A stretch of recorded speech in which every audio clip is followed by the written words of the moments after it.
नमस्कार दोस्तों, आज जिस मूवी के बारे में हम बात करने जा रहे हैं उस मूवी का नाम है कार्बन। एक आदमी जिसका नाम है शंकर, उसके पास एक अजीब और ख़ास तरह की शक्ति है। उसकी ये पावर उसे लोगों की सच्चाई जानने में मदद करती है और वो उन चीज़ों को भी देख सकता है जो आम लोगों की नज़रों से छुपी रहती हैं। शंकर की ज़िंदगी शांत ही चल रही थी, लेकिन एक दिन अचानक से सब कुछ बदल गया और एक हिट एंड रन केस में उसके पिता को किसी ने बुरी तरह से कुचल दिया। उसके पिता अब अस्पताल में ज़िंदगी और मौत के बीच में जूझ रहे थे और डॉक्टर भी कह रहे थे कि इस हालत में ये हालत काफ़ी नाजुक है। इस घटना से शंकर का दिल टूट गया और उसने ठान लिया कि अब चाहे जो हो जाए, इस हादसे के पीछे जो जिम्मेदार है उसे ढूंढ निकालेगा और उसे सज़ा दिलवा कर ही रहेगा।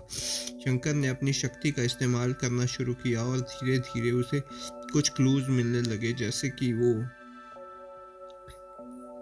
उसके करीब पहुंच रहा था तो उसे कुछ ऐसे नाम और चेहरे दिखाई दिए जिन्हें देखकर उसे विश्वास ही नहीं हुआ। शंकर को पता चला कि हिट एंड रन एक्सीडेंट के पीछे एक पूरी प्लानिंग थी, जो सिर्फ एक सड़क हादसा नहीं बल्कि एक सोची समझी साजिश थी।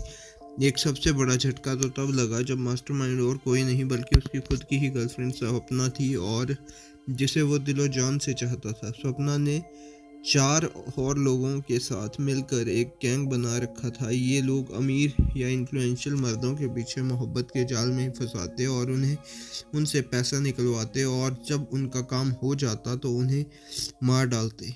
शंकर को समझ ही नहीं आया कि उसने जिस लड़की को प्यार किया वो इतना छल कपट और खून खराबा कैसे कर सकती है।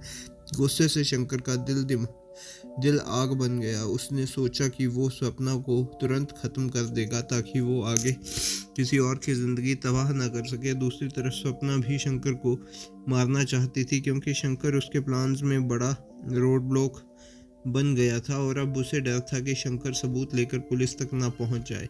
एक दिन दोनों आमने सामने आ ही गए। शंकर ने गन सपना के सिर पर तान दी और सपना ने भी उसे मारने की तैयारी कर ली, लेकिन जैसे ही शंकर ने ट्रिगर दबाना चाहा उसके हाथ कांप गए। उसके दिल ने कहा कि वो अपनी ही गर्लफ्रेंड को कैसे मार सकता है, चाहे उसने कितना ही बड़ा गुनाह क्यों न किया हो। शंकर ने सपना को देखते हुए बस इतना कहा, मैं तुम्हें मार नहीं सकता सपना, क्योंकि चाहे तुम कितनी ही बुरी क्यों न हो, पर मेरे लिए तुम मेरी वो गर्लफ्रेंड हो जिसे मैंने दिल से प्यार किया है। बस मेरी आंखों के सामने मत आना।